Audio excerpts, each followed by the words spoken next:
2020 की एंड तक हसीमारा एयरवेज भी राफेल्स को ऑपरेट करने के लिए तैयार होने वाली है। ब्रह्मोस मिसाइल को एक्सपोर्ट करने के लिए अभी भारत को रशिया की तरफ से क्लियरेंस मिल चुकी है। चीफ ऑफ डिफेंस स्टाफ के मुताबिक चाइना तिब्बत में क्या छुपा रहा है और J-20 को कहां पर डिप्लॉय किया जा रहा है, इसके बारे में हमारी सिक्योरिटी एजेंसीज की तरफ से कड़ी निगरानी रखा जा रहा है। गवर्नमेंट की तरफ से अभी किस वजह से रेडिएशन डिटेक्शन इक्विपमेंट खरीदे जा रहे हैं। इंडियन एयरफोर्स में महिलाओं को फाइटर पायलट के तौर पर इंडक्ट करने में सबसे बड़ी प्रॉब्लम क्या है, और अमेरिकन एनालिस्ट के मुताबिक अभिनंदन वर्धमान जी ने 27 फरवरी को पाकिस्तानी एयरफोर्स की F-16 नहीं बल्कि एक GF-17 को मार गिराया था, और इसके पीछे एक थ्योरी भी पेश किया गया है जिसके बारे में हम इस वीडियो के अंत में डिटेल में बात करने वाले हैं। नमस्कार दोस्तों, मेरा नाम है अंशुमन नायक और आप सभी का बहुत बहुत स्वागत है इंडियन डिफेंस न्यूज के डिफेंस टॉक सीरीज में। तो चलिए देर ना करते हुए आज की वीडियो शुरू करते हैं। आज की पहली अपडेट राफेल को लेके है। अंबाला एयरवेज के बाद अभी वेस्ट बंगाल की हसीमारा एयरवेज में भी राफेल को डिप्लॉय करने के लिए तैयारी किया जा रहा है। हसीमारा एयरवेज में पहले MiG-27 स्क्वाड्रन तैनात किए गए थे, लेकिन इनको डीकमीशन करने के बाद अभी इस एयरवेज में कोई भी स्क्वाड्रन मौजूद नहीं है। गवर्नमेंट की तरफ से अभी राफेल के लिए शेल्टर को और बाकी जरूरी फैसिलिटी को बनाने के लिए अंबाला एयरवेज और हसीमारा एयरवेज को 400 करोड़ दिए गए थे, और अभी इन दोनों एयरवेज में राफेल के लिए स्पेशल फैसिलिटी बनाए जा रहे हैं। पहले राफेल को यूपी की सरसों एयरवेज में रखने के लिए प्लानिंग किया जा रहा था, लेकिन लैंड एलोकेशन की दिक्कत आने की वजह से इनको अंबाला एयरवेज में शिफ्ट करने का फैसला किया गया था। और इसके बावजूद भी अभी हमें जो राफेल डिलीवर किए जा रहे हैं, इनमें से राफेल की पहली स्क्वाड्रन पूरा होने के बाद ही हसीमारा एयरवेज में दूसरी स्क्वाड्रन को तैयार किया जाता, लेकिन चाइना के साथ बढ़ रही टेंशन की वजह से दोनों ही स्क्वाड्रन को एक ही साथ तैयार करने का फैसला अब किया गया है। इसी वजह से अभी हसीमारा एयरवेज में तेजी से काम किया जा रहा है और 2020 की एंड तक ये राफेल को ऑपरेट करने के लिए पूरी तरीके से तैयार होने वाला है। इसके बाद हसीमारा एयरवेज में राफेल की दूसरी स्क्वाड्रन को 2021 की जून या जुलाई के बीच तैनात किया जा सकता है, क्योंकि जून या जुलाई के बीच फ्रांस की तरफ से एडिशनल 5 राफेल जेट भारत को डिलीवर किए जाएंगे। अभी इसके रनवे को भी पूरी तरीके से रिकंस्ट्रक्ट किया जा रहा है ताकि राफेल और सुखोई जैसे फाइटर यहाँ पर इजीली ऑपरेट कर सके, क्योंकि राफेल या फिर सुखोई तो ये टेक ऑफ करते वक्त रनवे से छोटे पत्थर या कंकड़ वगैरह पिक कर लेते हैं, जो कि कभी कभार दिक्कत दे सकता है। इसीलिए अभी रनवे को पूरी तरीके से नए से बनाया जा रहा है। अब आगे बढ़ने से पहले वीडियो को लाइक कर दीजिएगा, साथ ही जो लोग पहली बार हमारे चैनल को देख रहे हैं या फिर अभी तक हमारे चैनल को सब्सक्राइब नहीं किए हैं, चैनल को सब्सक्राइब करना मत भूलिएगा।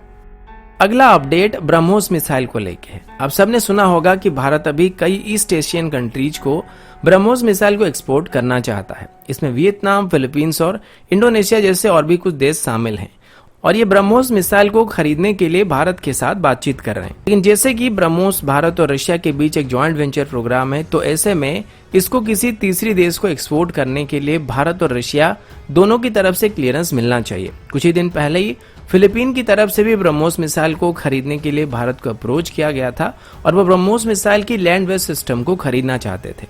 लेकिन ये बात इस वजह से आगे नहीं बढ़ पा रहा था क्योंकि रशिया की तरफ से अभी तक हमें इस मिसाइल को किसी तीसरे देश को एक्सपोर्ट करने के लिए क्लियरेंस नहीं दिया गया था।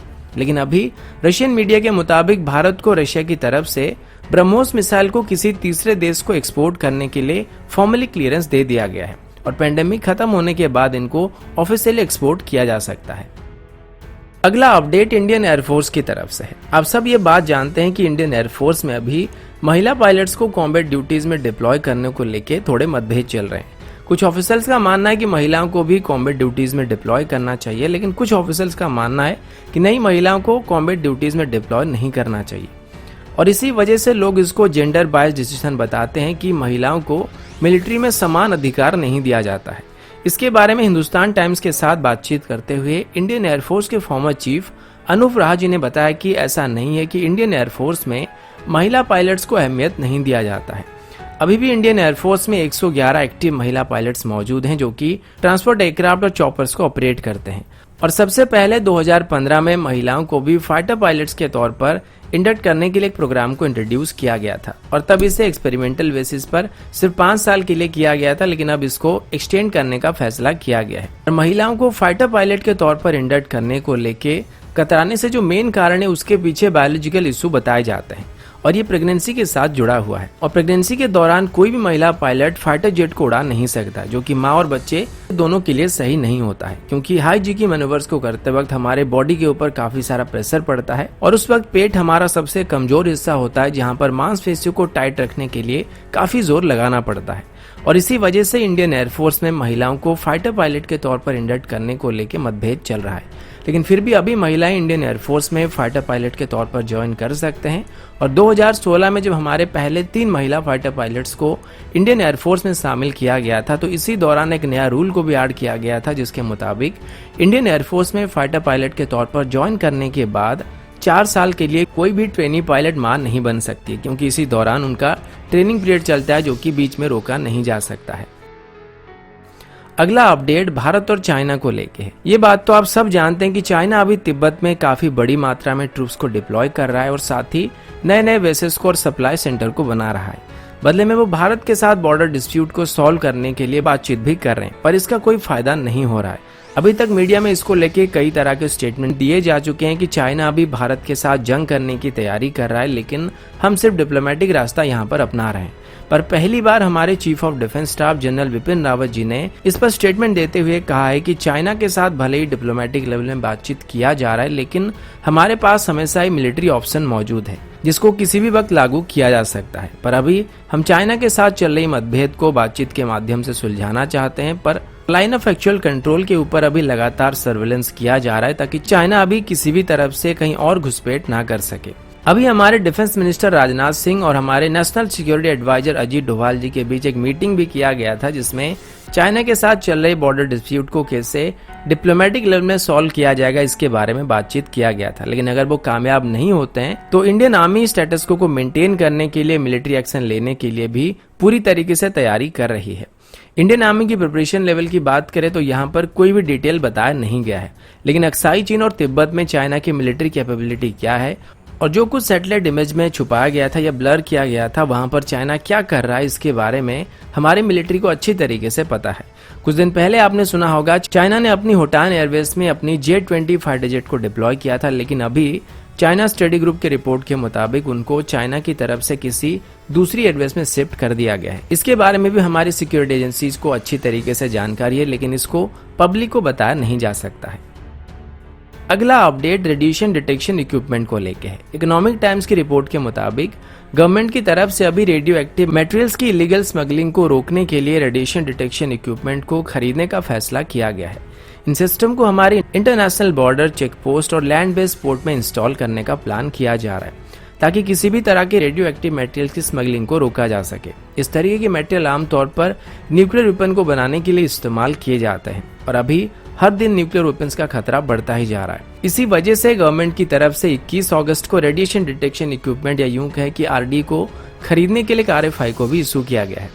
इनको मेनली अतारी, जोगबनी, रक्सौल, अगरतला, पेत्रापोल और मोरे में तैनात किया जाएगा, जहां पर नॉर्मली क्रॉस बॉर्डर ट्रेड किए जाते हैं। हमारे ट्रेडिशनल एक्सरे स्कैनर या मेटल डिटेक्टर्स की बात करें तो ये रेडिएशन को डिटेक्ट नहीं कर पाते हैं, क्योंकि गामा रेडिएशन को जनरेट करती है, जिनको एक्सरे स्कैनर डिटेक्ट नहीं कर पाता है। अभी जो RFI इशू किया गया, इसको रिस्पॉन्ड करने के लिए सभी कंपनियों के पास लगभग सितंबर की फर्स्ट वीक तक का वक्त दिया गया और इसमें ग्लोबल कंपनियां भी पार्टिसिपेट कर सकते हैं।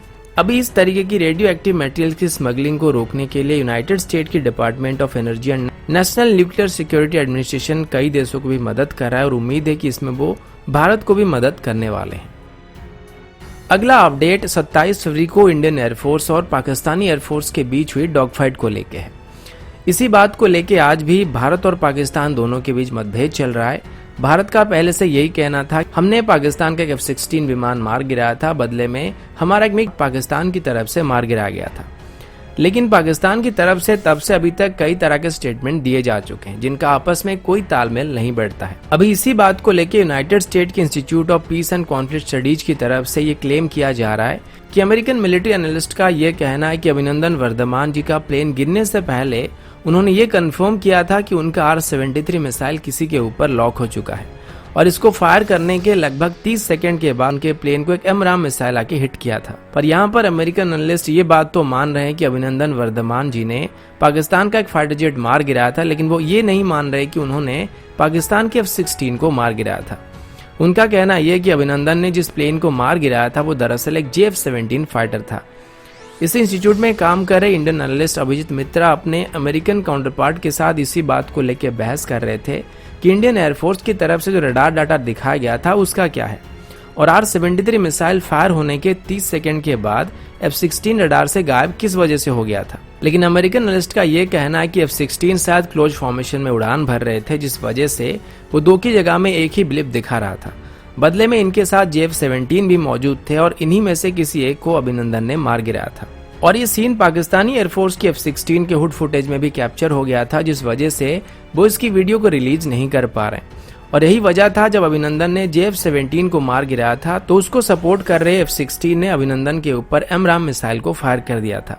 ये JF-17 वो एयरक्राफ्ट थे जो कि बम गिराने के लिए इंडियन एयरस्पेस में घुस आए थे और F-16 पाकिस्तान के एयरस्पेस में रहकर ही उनको एस्कॉर्ट कर रहे थे। और जब अभिनंदन वर्धमान जी उड़ान भरे तो उन्होंने भागते हुए JF-17 को मार गिराया था और F-16 ने अभिनंदन को मार गिराया था। लेकिन फिर भी इस थ्योरी को प्रूव करने के लिए कोई भी ठोस सबूत यहाँ पर मौजूद नहीं है। हो सकता है अमेरिकन एनालिस्ट ये मानने के लिए राजी नहीं है कि उनकी मॉडर्न F-16 को एक ओल्डर जनरेशन की MiG-21 ने मार गिराया था। लेकिन यहाँ पर जो थ्योरी अमेरिकन एनालिस्ट पेश कर रहे हैं इसमें काफी हद तक सच्चाई हो सकती थी अगर इंडियन एयरफोर्स की तरफ से रडार इमेज को शो नहीं किया गया था, क्योंकि इंडियन एयरफोर्स के रडार इमेज और ये थ्योरी आपस में एक दूसरे को काउंटर कर रहे हैं।